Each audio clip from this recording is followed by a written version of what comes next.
मेरे वालिद को बहुत पसंद आया था, जितना मैं पिछली दफ़ा पढ़ा थी। अच्छा, थैंक यू, शुक्रिया।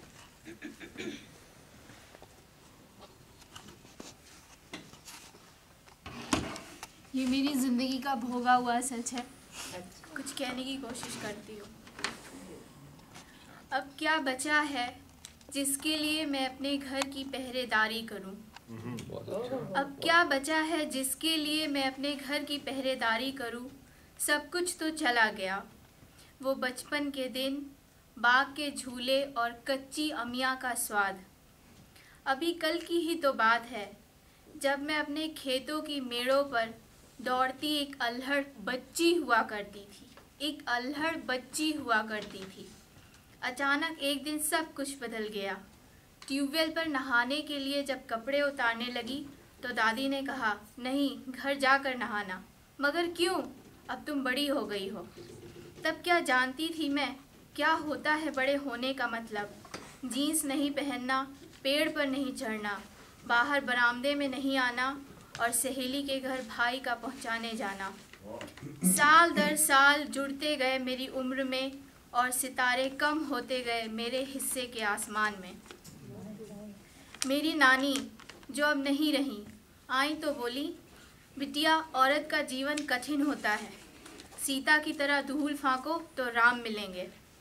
सुना है सीता जी ज़मीन के नीचे घड़े से निकली थीं। गोया की ज़िंदगी का सब जमा बाकी अपने वाले राम को पाना ही रह गया है।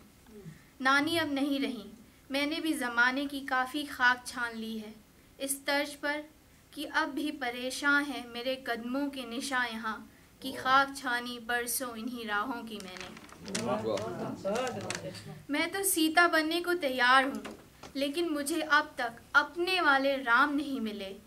और भी गम है ज़माने में एक तेरी मोहब्बत के सिवा, इस तर्ज पर और क्या क्या बताऊँ मैं आपको कि मैं अपने ख्वाबों में वतन की मिट्टी की महक महसूस करती हूँ और सोचती हूँ कि मेरी ज़ईफ़ दादी क्या मेरे वापस आने तक मेरा इंतज़ार कर सकेगी, कि मेरी एक सहेली को दहेज की खातिर उसके शौहर ने घर से निकाल दिया, कि मैं तरस गई हूँ देखने को गेहूं की बालियाँ, सरसों के खेत और गन्ने की फसल। इस देश में सब कुछ इतना कटा छटा, इतना संवरा सा क्यों है, जैसे कि पौधे और परिंदे भी मानते हों इनकी बात और बेजगह उड़ने से और उगने से डरते हों। कैसा होता है यहाँ अकेले बुखार में तड़पना और नीम बेहोशी में फ़ोन पर किसी हमदर्द हम वतन को बुलाने का जतन करना। याद आता है अपने घर का वो आलम जब दादी लगाती थी अजवाइन वाला सरसों का तेल और माँ लाती थी अदरक और लौंग वाली चाय। सब मंज़र, माजी के सब मंज़र जहन के पर्दे पर चलते हैं। लड़की हूँ ना, बड़ी भी हो गई हूँ। अपने देश में मैंने शौहर का घर बनाया नहीं, तो यहाँ रहती हूँ इस देश में, यादों, तन्हाई और उम्मीदों के साथ कि शायद मिल जाएं मेरे वाले राम या फिर खोया हुआ बचपन।